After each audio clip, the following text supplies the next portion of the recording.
This is an English lesson about sticky things. Stick. It is such a crazy word in English. We are going to be talking about stick as a noun, stick as a verb, stick as an adjective, stuck. We'll talk about some English phrasal verbs. Those are always tough. You can see there is a picture with a couple arrows. The one on the left is a popsicle stick. Popsicles can be sticky. If you're listening to the podcast, you can't see this, but thank you for listening. A popsicle stick is one type of stick. In the other picture, that dog has a stick in his mouth. A stick is usually made from wood. It's often long and thin. So that is a noun. It's a thing. A stick is a thing. It can also be a verb. And when it's a verb in the past tense, we pronounce it stuck. So in English, the past tense of stick is stuck. And you can be stuck in traffic. The past tense of stick is stuck. You can be stuck in traffic. It can also be an adjective. So in that picture, you see two hands, and it looks like something sticky has gotten on those two hands. Sticky is an adjective. It describes nouns. So those hands look very sticky to me. Sticky is when two or more things are pushed together and might be hard to pull apart. For those of you who are watching, it will help with a picture. So I'm going to stick my hands together. English phrasal verbs, don't you love them? So more like my fingers. My fingers are stuck together. Now my hands are stuck together, and I am going to pull them apart. I am going to bring them further away from each other. For those of you who are listening on the podcast, I'm not sure what is on that person's hands. It could be chewing gum. It could be glue. We will talk about both of those things because both of those things are sticky. 4 different types of tape we will talk about.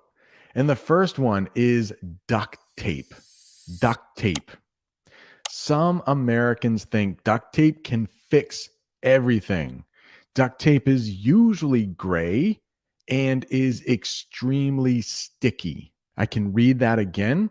And if you would like, you can practice your shadowing. You can repeat right after me or try to read that sentence right along with me. 2 sentences there. Some Americans think duct tape can fix everything. Duct tape is usually gray and is extremely sticky. You can see that in the picture, it looks like there is some kind of pipe and duct tape is wrapped around that pipe. How about this type of tape? Not nearly as sticky. We call this painter's tape. Painter's tape. It's usually blue, usually. And I have a couple sentences for you. One of the sentences has a lot of P's in it. It will help you practice your P's. Hope you don't have any dogs in the room. They might have gone crazy when I did that. That's pop. I'm popping my mouth because we have a lot of P's coming up. Painter's tape is usually blue and not as sticky as duct tape. Painter's tape is meant to be pulled off. Lots of P's. I think the next one has even more P's. Are you ready for some P's? My mouth might have to pop a couple times because of these P's. Painter's tape is perfect for putting on things you don't want to accidentally paint. Painter's tape is perfect for putting on things You don't want to accidentally paint. And in the picture, you can see that it looks like they're painting something we might call a baseboard. So at the bottom of a wall, there might be a baseboard. We have two more types of tape to talk about. That's not easy to say. We have two more types of tape to talk about. Scotch tape. It is perfect for wrapping gifts. In the United States, we have a big holiday coming up called Christmas. Not every American celebrates Christmas, but a lot of them do. And a lot of people like to wrap presents for their family and friends. And the perfect tape to wrap presents with is Scotch tape. Scotch tape is perfect for wrapping presents. I also have a new word for you: transparent. I'm wondering how many people know the word transparent. Scotch tape is transparent, and transparent means you can see through it. So when you're wrapping gifts, you will wrap it with wrapping paper. And if you use Scotch tape, you can't see the tape. You only see the wrapping paper. That is why Scotch tape is great for wrapping presents. Painter's tape, probably not so much. You would see a lot of that blue tape, and you wouldn't be able to see as much of the pretty wrapping paper. Scotch tape. Scotch tape is the best. We also have something called packing tape. Packing tape. Packing tape is perfect for taping up boxes when you want to mail them. Packing tape is pretty sticky and perfect for taping boxes together before you mail them. Right at the bottom. That's what that sentence says. I will say it one more time. Packing tape is pretty sticky and perfect for taping boxes together before you mail them. Now let's talk about chewing gum. You might also hear it called bubble gum or simply gum. Very sticky. And it can be very frustrating if you get gum stuck to the bottom of your shoes. I do think I have a question for you here. Please let me know in the chat. Have you ever gotten chewing gum stuck to the bottom of your shoe? It can be pretty frustrating.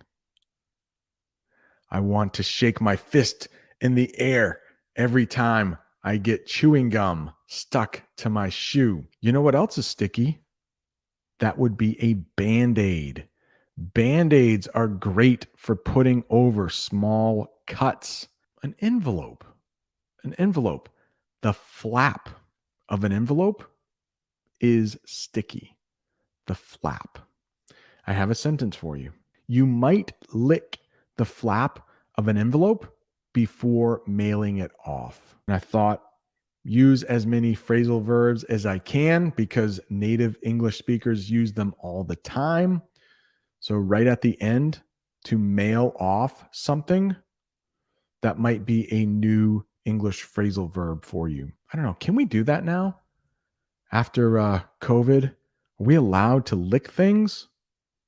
Or should we use a sponge to get the flap of the envelope wet? Yeah, so when I go walking in the woods, these things will sometimes stick to my shoes.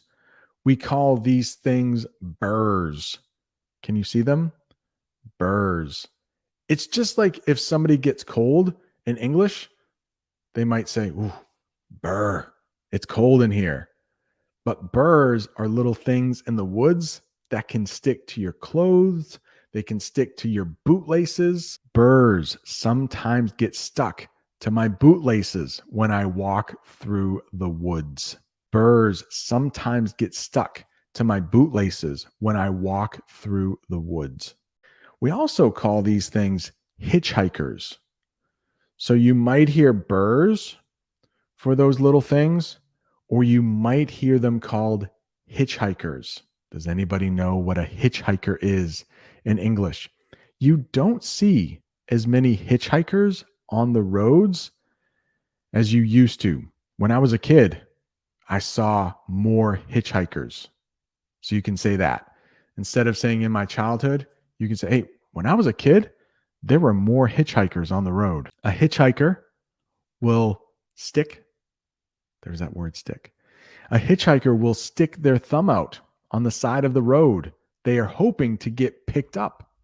They're hoping for a ride. On some roads in the United States, that is illegal. Most of our freeways, most of our highways, it is illegal to walk on the road. If you saw the English lesson I did last year at about this time, it was the night after I stayed in that hotel with the sticky menu.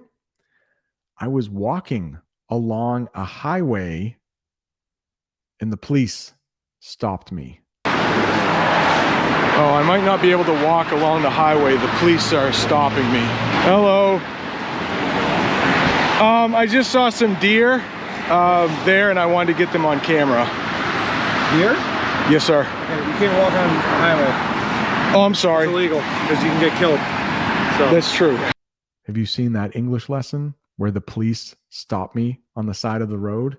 That happened. The next one, we have two types of these. Glue stick. Those are also very sticky. But some people, when they are doing crafts, they like to use a glue stick. And in the picture, there is a glue stick inside that glue gun. So that is called a glue gun. And inside, there are glue sticks. But those glue sticks can be really hot.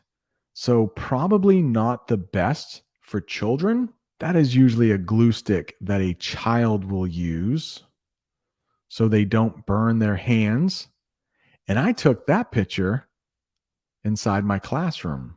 Some people will use a glue stick with a glue gun to do crafts.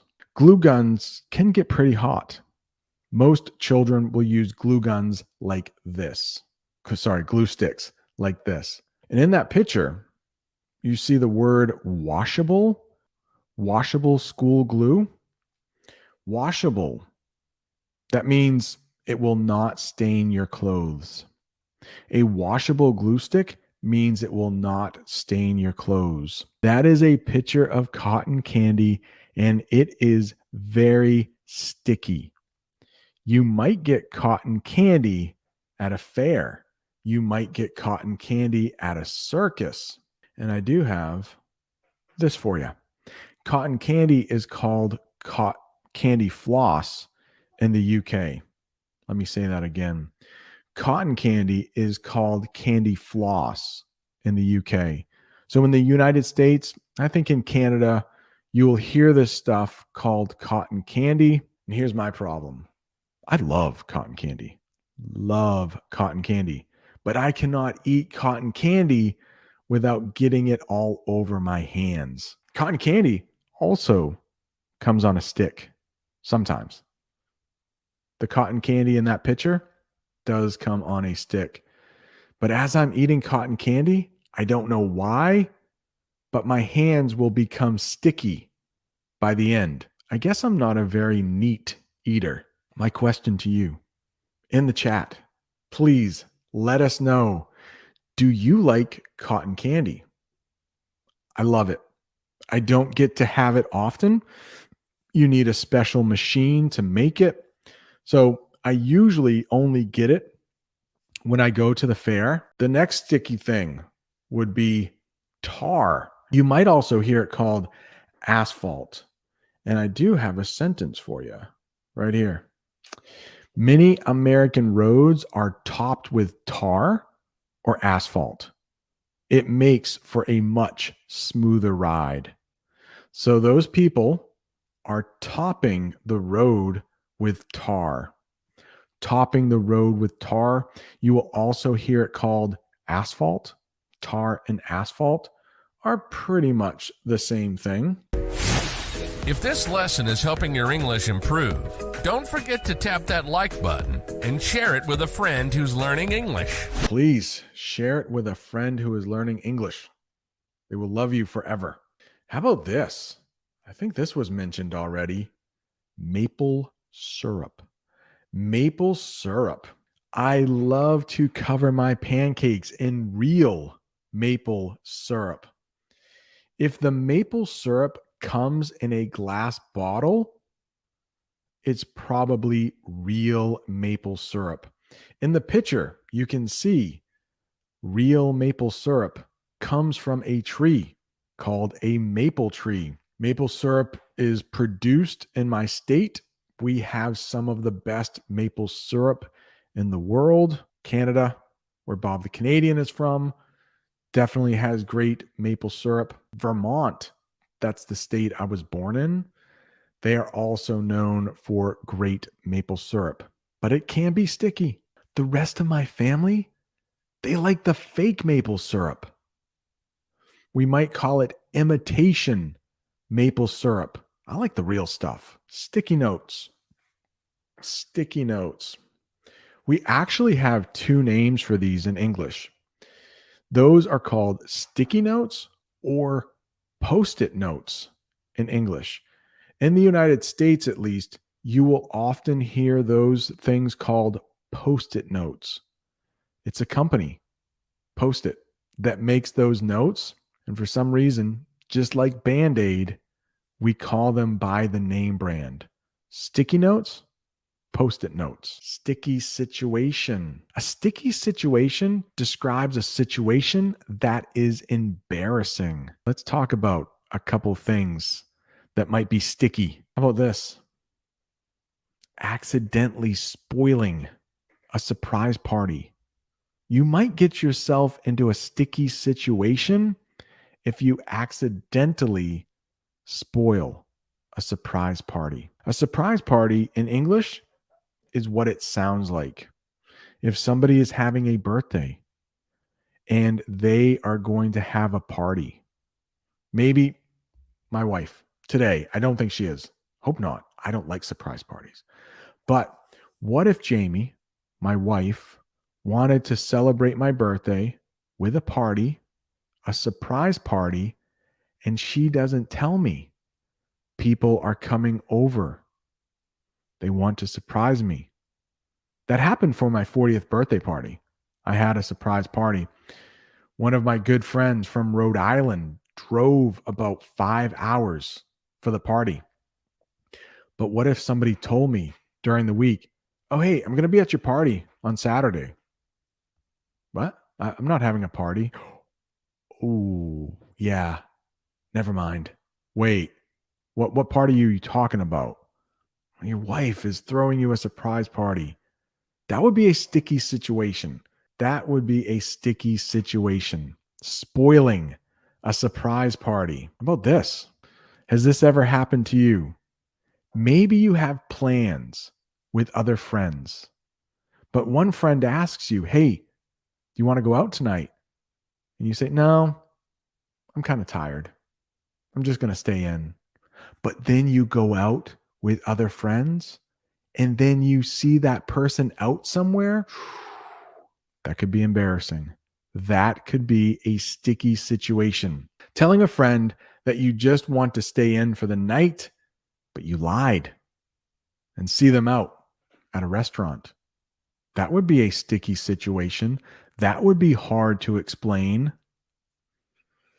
Embarrassing situations can also be called sticky situations. Now we're going to get into a couple English phrasal verbs that use stick, or the past tense, stuck. Now, in that picture, you can see this woman has a swab stuck up her nose.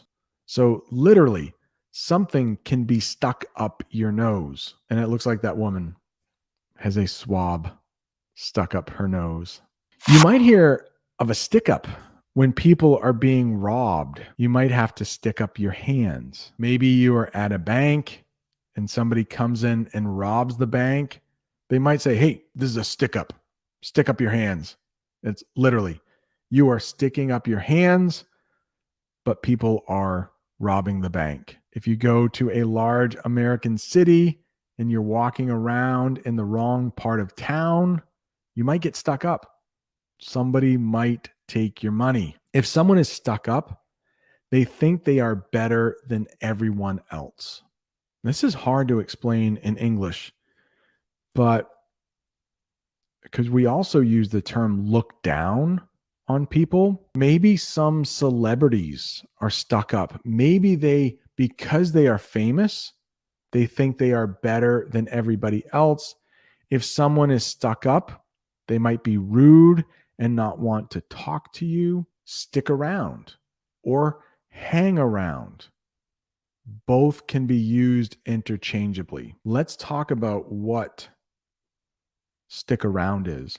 If you stick around, you stay in a place when you don't have to.